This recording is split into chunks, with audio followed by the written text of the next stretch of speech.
Hi, hey, thank you all for coming for our annual meeting. Believe it or not, we are now 13 years old as an organization, and even more probably surprising is we've had this building now for over 10 years. So time really does fly by. To thank you as our supporters for coming. Thank you to staff. The staff's done an amazing job. I hope you get a chance to talk to them when we're over. And our board members are here. Our former board members are here. So thank you all for everything you do to make this work.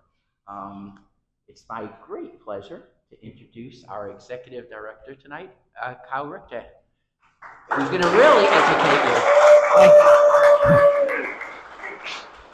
Thank you, Marty. And thank you all for coming to our annual meeting. This is just a time of year where we like to give an update to all of you on some of the things the foundation is working on and hopes to work on. So things we worked on in 2024 and things we're working on now and hope to work on in the future. Just to start off with the mission of the Lake Hopatcong Foundation.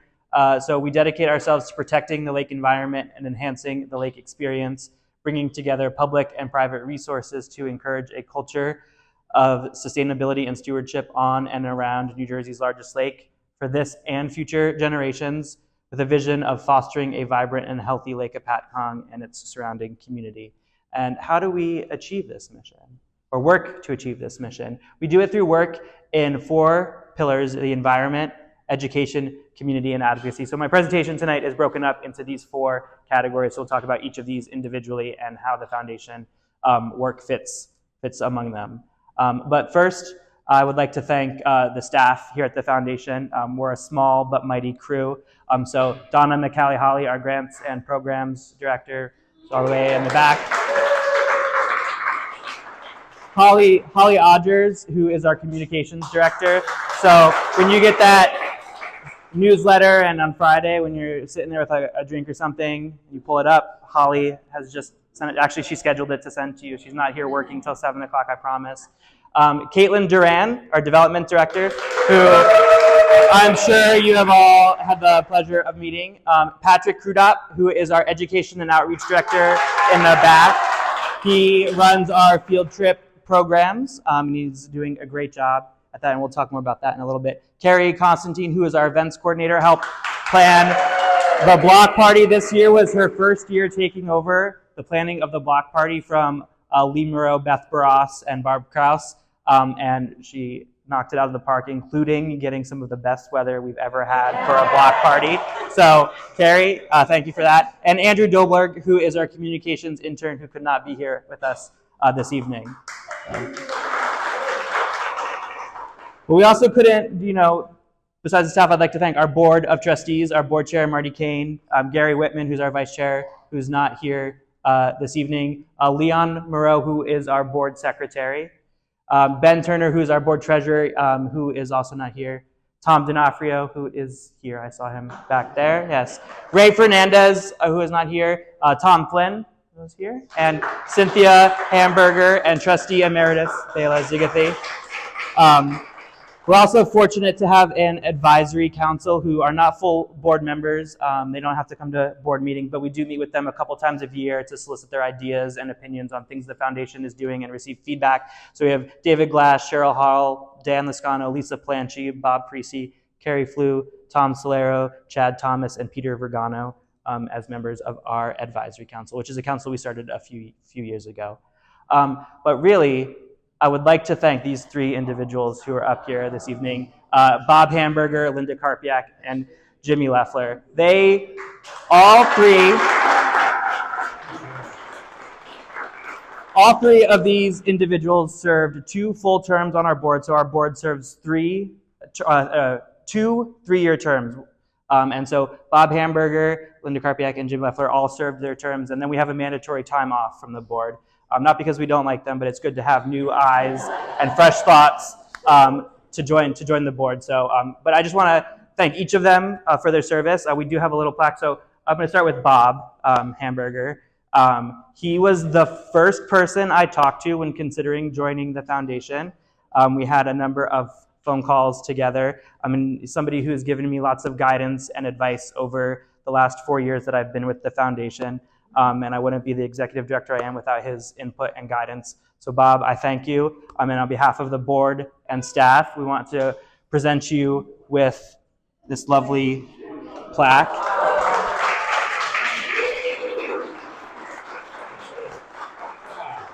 So thank you. Unbelievable. Thank you, Kyle. I'll take a photo.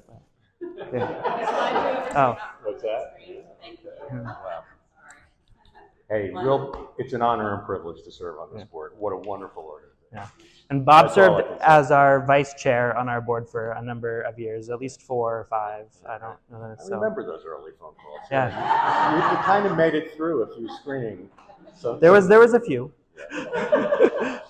Hey, folks, the board just gives guidance. It's really the staff that does all the work. So kudos again to the staff. Thanks for all you guys do. Yeah. And gals. Thanks. Yeah. Hey, I'll put it back. Very cool. Linda, you're next. Linda not only served as a board member, but she served as our secretary on the board for a year or 2, always taking great meeting minutes. You can come in. Come on. We don't bite. It's Ray. You just saw his picture. And a few years ago, Linda and a former board member, Sherry, spearheaded a student art contest for us. That was an incredible experience, and we presented the winners for that.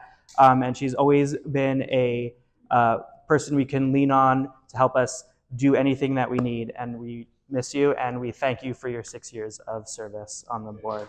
So, Linda.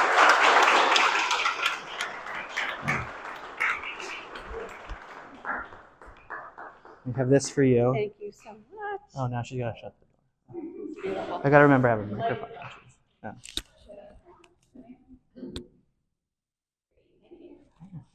Thank you. We appreciate it. And last but not least, Jim Leffler. You're over there. Jimmy served for 6 years on our board. He's always willing to get his hands dirty and do what is needed, from moving all of those fencing at the block party every year, just seeing him hauling that down, or coming over and helping weed or pick up garbage, or helping Caitlin and I decorate the front of the building for all of the holidays with hay all over his Jeep that he no longer has. Maybe it's because of all of the hay. Or stopping by as a friendly face, or selling split the pot raffle tickets and helping plan the gala each year. We thank you, Jimmy, for your 6 years of service on the Foundation's board.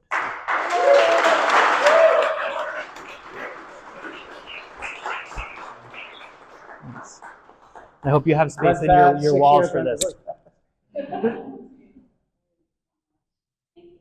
you. Thank you, Thank guys. you. You want to take it? Yeah. Okay. No, I'm You have to take it with you, though. All right. So just thank the 3 of you again. I hope you enjoy your Tuesday evenings at least once every other month when you're not attending a board meeting. But I think of you while we're in the board meeting. All right. So just a quick financial overlook for the foundation. So this is some 2024 financial information. It's not audited yet. Our 2024 audit is currently underway. But so in 2024, we had revenue of roughly $794,000 and expenses of $757,000. So our revenue is broken out into contributions and fundraising.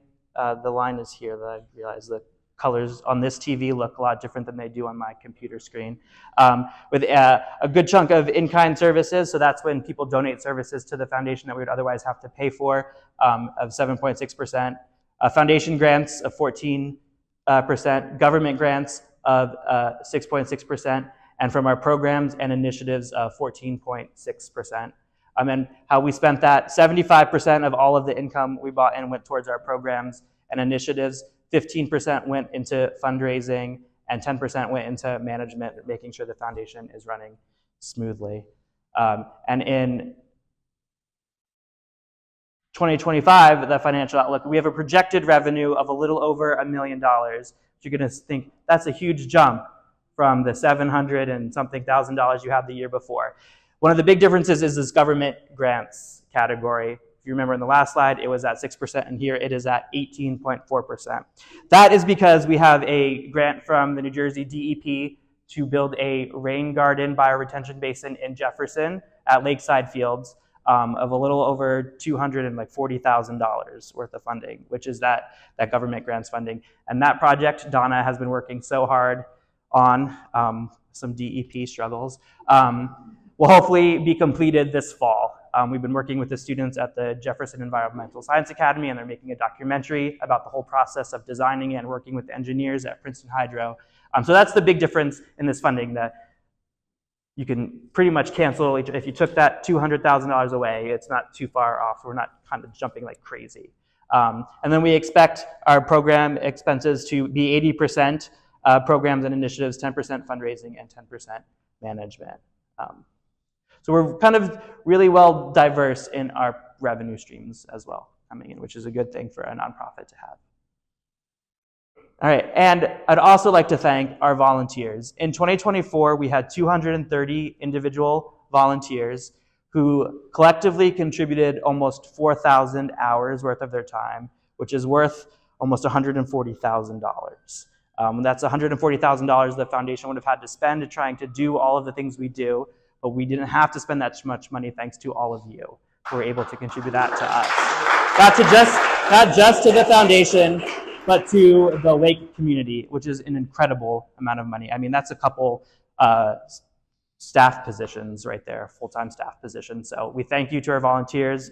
If you're on the floating classroom, I see a number of people I know in this room who volunteer on the floating classroom for our field trip program, at the EnviroScape, doing volunteer water quality monitoring sampling for us, or from the block party, or stuffing envelopes for mailings, and all the great things we have going on. All right, so, Caitlin doesn't like her photo up here.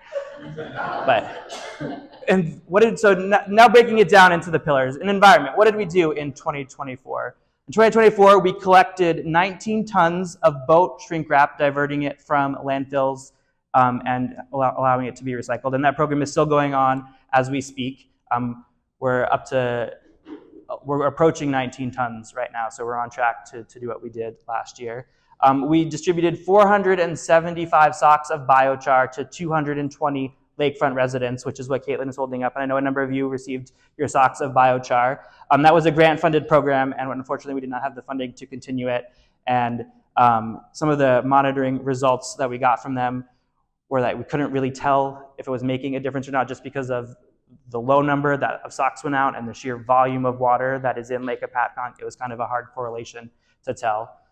Working with the Lake Hopatcong Commission, we did a 970-acre alum treatment on Lake Hopatcong to hopefully prevent harmful algal blooms from occurring.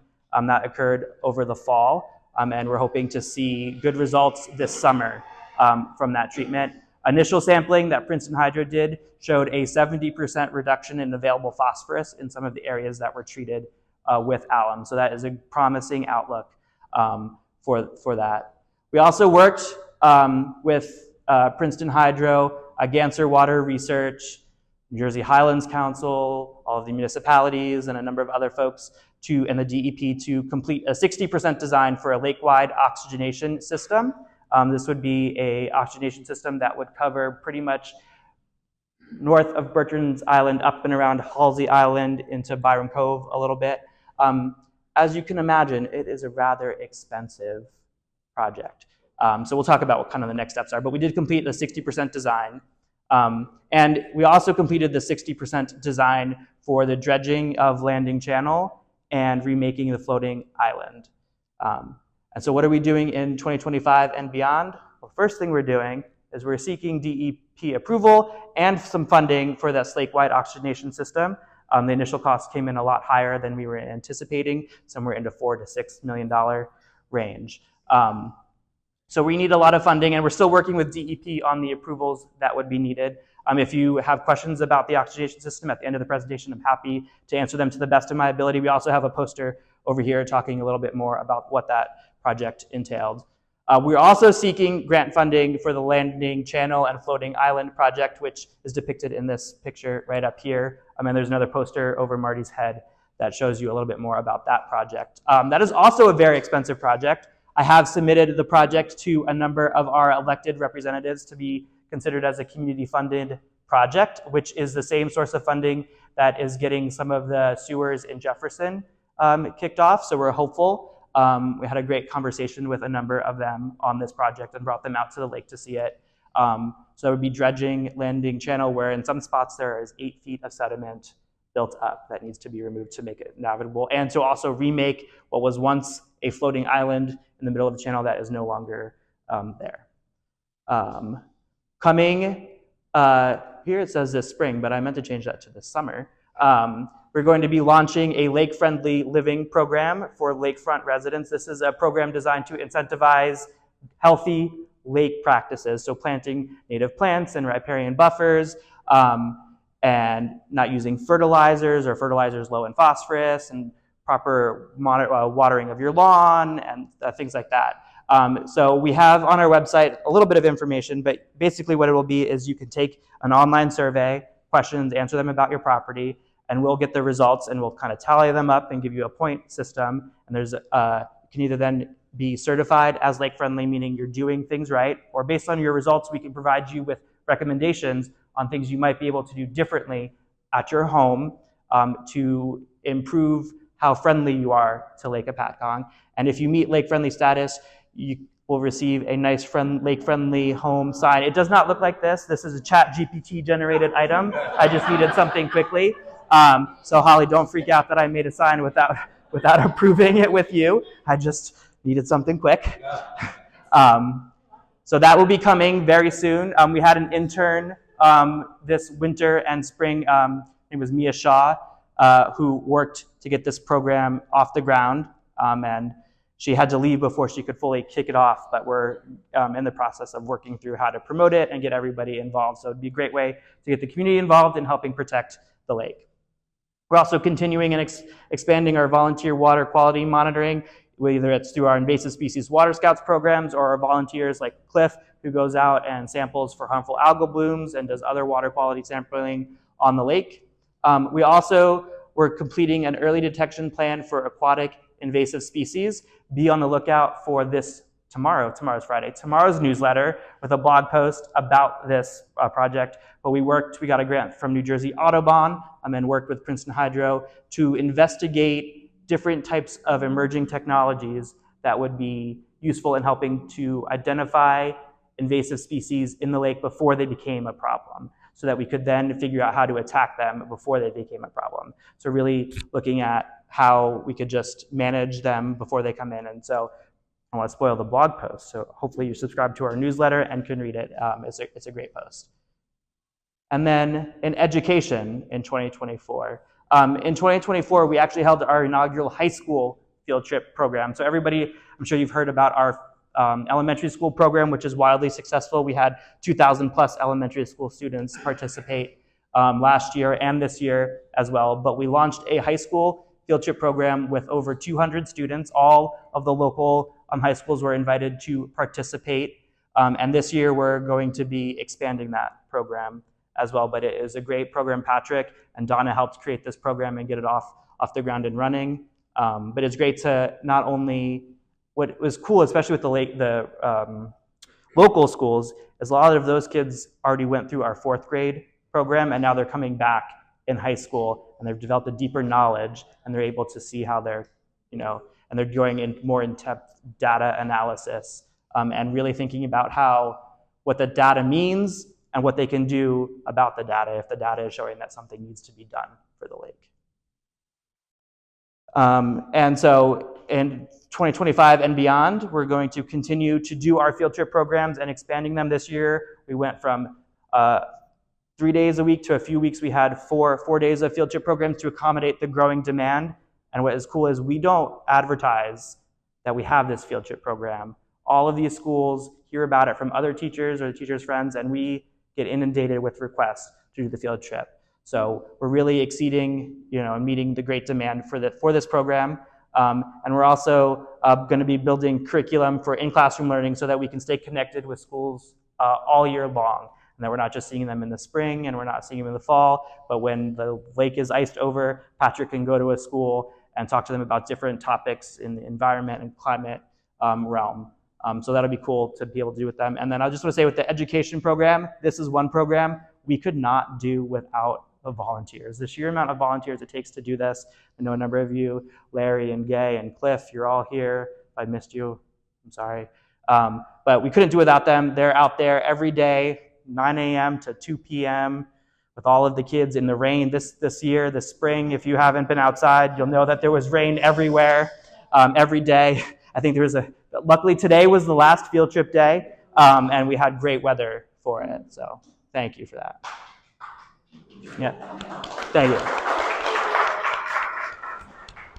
And for community, bringing the community together to celebrate Lake Hopatcong, one of the things we did last year in 2024 was the lake loop was reimagined from a bike run paddle to a bike hike paddle so that we can make it a little more family friendly and get the younger generation engaged. And we had 160 plus participants, which is growing for this program. And we're just had the first conversations today about what the Lake Loop 2025 will look like, and Carrie back there is working hard at making that happen. We had 3,000 visitors to the Lake Hopatcong block party. We also put the Lake Hopatcong Trail on a new app, Outer Spatial, where you can create challenges, and we had 60 plus people complete our Liffey Island challenge, where they use this hiking app to follow our trail and complete some challenges out on the Liffey Island Trail. We had 60 plus people participate, and somebody won free seats on the floating classroom for participating. So kind of encouraging people to go out and engage with our trail system. And we completed I said completed restoration work at the headquarters, but Marty, when we were going through this earlier, was like, well, someday we'll get the parking lot fixed. But as you know, the road and the bridge, but we did complete our new storage shed on this side of the building. If you haven't had a chance to see it, it's been a great addition for us. It's full of all of the things we need to do to run the field trip program and the block party and the lake loop and everything. We also have our new digital sign, which hopefully everybody's had a chance to see, where we can share lots of great information. We got to use it the other day for the first time to advertise that there was no wake on the lake because the lake level was so high. That's something we like to use it for, but great information tool to share with the community. And in 2025 and beyond, we're offering monthly presentations and programs here at the station, at our office. Patrick has been putting together a great show, the next great lineup of programs. Our next one is June 26th. It is on plants and pollinators, and focusing on how invasive species are bad for our native animal community. And you get to do a little take-home insect house building as part of that. Lake Hopatcong water trails are coming summer 2025. They are kind of up on our website. Holly, I'm sorry, I'm breaking them in a little. But we have created a series of guided paddle trips on the lake. So they are offered on the Outer Spatial app and on Google Maps. Currently, the only one we have a lot of information up on is the one in Landing Channel, but more will be coming for those soon. So you can pull up the Google Maps. If you go to our website and click on the water trail, you can go, and the Landing Channel one, all of these little things as you're out kayaking or before you're kayaking, you can click on them and it'll give you a little bit of history about what is in the area and what you're seeing. And we plan to have a few more. You can kind of see a tease of them up there. The information isn't up on the website yet, but will be soon. So a great way to encourage some passive recreation on Lake Hopatcong. And we're going to continue partnerships to promote safe boating and recreation practices on Lake Hopatcong, whether that's through our Be Safe dock number sign. We're approaching 50% of lakefront residents have dock numbers. If you don't have one, they are currently for sale. See Donna or visit our website to purchase yours. It's a great way if there's an emergency out on the lake to know where you are and be able to give that information to the dispatchers so that the first responders can get to you. And continuing our relationships with whether it's New Jersey State Police or the Morris County Sheriff or all 4 of the municipalities around their lake, continuing partnerships with them to share safe boating information. Another tease for this week's newsletter, there is an article about safe boating practices and the rules for boating on Lake Hopatcong, so please check that out as well. That article was written by Trooper Anthony Burrow of the New Jersey State Marine Police. So And then advocacy. So in 2024, we met with 16 state assembly and Senate members to advocate for funding for public lakes. And then we continued to chair the Public Lakes Alliance of New Jersey, which is a group that meets every other month of different representatives from all public lakes across the state of New Jersey to talk about different issues impacting our lakes or bringing all of our lakes together to advocate for public lakes funding. And we also hosted Senator Booker aboard the floating classroom. We also met with Congressman Kane this year as well. He came out to the lake to talk to us, and we're really, in 2025 and beyond, we're continuing to host elected officials on the floating classroom to help advance our mission. The goal of getting our new Senator Kim out here, and any of our elected officials that would like to come, we're constantly inviting all of them, whether it's at the local level, the county level, the state level, or the federal level. We will talk to anyone who has any authority or ability to get some much needed resources to Lake Hopatcong. And we're continuing to strengthen our coalition to advocate for funding. Marty chairs, or is a co-chair of the Coalition for the Delaware River Watershed, which Lake Hopatcong is a part of the Delaware River Basin. So working with all of those nonprofit that are members, there's over 160 plus members of the CDRW. So we're working to really build a coalition of people fighting for safe environmental practices for the state. And really, that's a lot of the things we've been working on. And these are some of our upcoming events. June 19th through June 22nd, we'll be having an art show featuring the art of the late Greg Hildebrandt right here in this building. So if you're able to come, I suggest coming. As I mentioned, June 26th is a community program on plants and pollinators. July 7th is our eco cruise. So if we're talking about the field trip program enticed you so much you wanted to figure out what it was like yourself, you can purchase a ticket for one of our eco cruises and come out and do that. That date has to change on that second one, or the fourth one. July 17th is our gala and auction. This is our largest fundraiser of the year, and really all of the support from that goes back. So a lot of the grants that we apply for require matching funds, so we're able to use support from the gala and from some of our other programs as matching funds for those grants to allow us to be more competitive for them. So your support, not the gala, just doesn't help like turn the lights on in the building, but really helps get projects in the ground for the lake. And then October 5th, save the date, that is our lake loop. And with that, I thank all of you for coming. And if you have any questions, I'm more than happy to answer any of them. So thank you.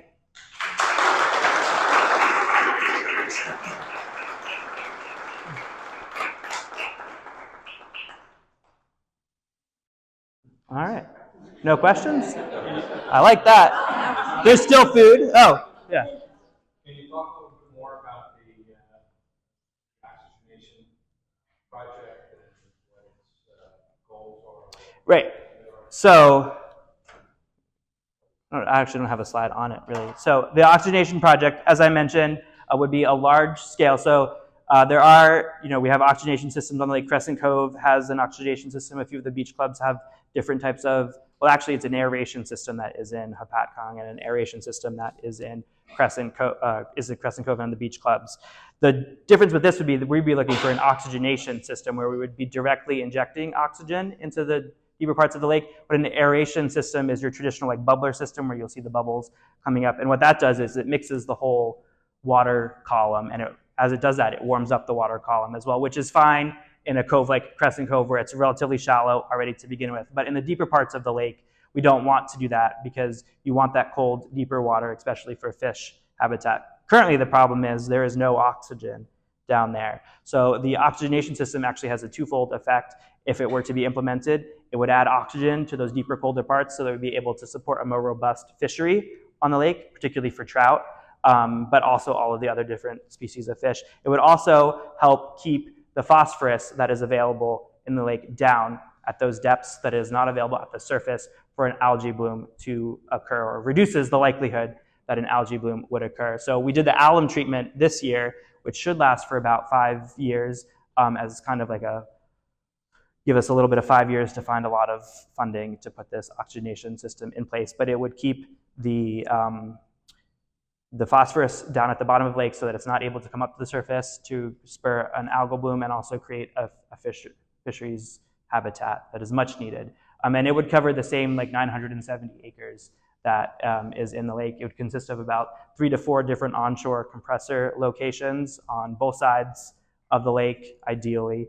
The less compressors you have, the more expensive the system gets. And the farther they are away from these deeper pockets, and also the more expensive the system gets because you have to run more line out to them. So one of the things we're working on is we have identified a few potential spots that we could put them, but there's some like permitting and other issues that go along with that. Also, one of the big complaints or one of the big questions we get is how noisy is it? I've heard the system. It's not that noisy. It kind of sounds like a window unit air conditioner from the outside of a building. But it would be a great thing for Lake Hopatcong to be able to have one of these systems. And it does have a hefty price tag for not only the capital cost to install it, though, also the annual maintenance costs to keep it running. Does it work? It does work. It does work, yes. How expensive is a lot of money? For the capital cost is like somewhere a little over 4,000, between 4,000 and 6,000, depending on the design of the system. Million.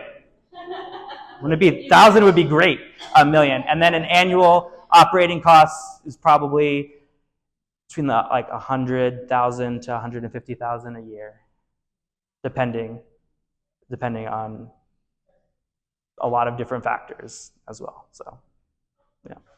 Yes. Is there any additional effort to try to get more sewer areas in the lake? So Jefferson Township is currently working with the Army Corps of Engineers to finalize the engineering study, and then I think we have to find the funding for that too, right? This is more of Marty's. He's been handling all of the sewering work. Yeah, I mean, Jefferson has taken this on as a major project, and obviously all the other mayors, we always say the biggest thing you can do for the entire lake is have Jefferson on sewers, since that's 40% of our lake. And yes, Kyle's absolutely right. The initial money is in.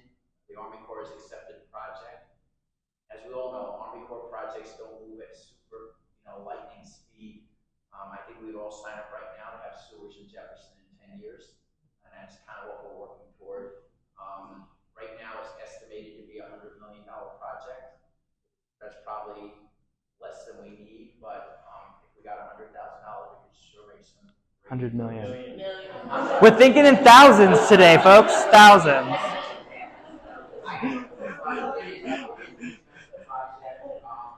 There is money in the Water Resource Defense Act. Yeah, WRDA. WRDA that would fund it. Representative Cheryl, who's a representative for Jefferson, has made it a very important program for the district. And the mayor in Jefferson is a huge advocate for it, which is something we lacked in Jefferson in the past. A mayor that really wanted to see it done. So we're very hopeful. It's probably the most important thing we can do for the lake. And I know Kyle and his team are going to do everything they can to make sure it happens. How about Hopatcong? Hopatcong has the issue of through 2 phases of sewering, and we ran out of money. There's still the same opportunity, and I don't want to speak for the mayor, but I know that the mayor is carefully watching what's going on in Jefferson to see if we can open that same door to complete the last phase of Hopatcong. Hopatcong got the sewer down Hudson Avenue, so it's a little bit easier to head into Maxim Drive now, but we have so much damn rock in Hopatcong. Yeah, that's like the biggest issue is the rock. Yeah. Right now Jefferson is the one for funding purposes, because it's just so many more houses you can pick up and so many septic systems you can take offline. But no one's forgetting Hopatcong. Yeah, I know. We all want to live long enough to see it. And that's the thing, because these are not good projects. Yeah. No, you won't. No. All right. Well, if there's no other questions, there's still refreshments out here, and feel free to tour our native plant garden. If you've got questions about the plants, Marty is the one to ask. He painstakingly and lovingly takes care of our native gardens. If you drive past here on a Saturday and see somebody out there weeding, it's Marty. Stop in and say hello, check on him, maybe give him some water. Cliff's Sundays or actually your steaks are really appreciated. And then, and just feel free to tour the office. And if you've got any questions, feel free to ask myself or Caitlin or Donna or Patrick or Carrie or Holly or Marty or any of our board members. So thank you for coming. We appreciate you.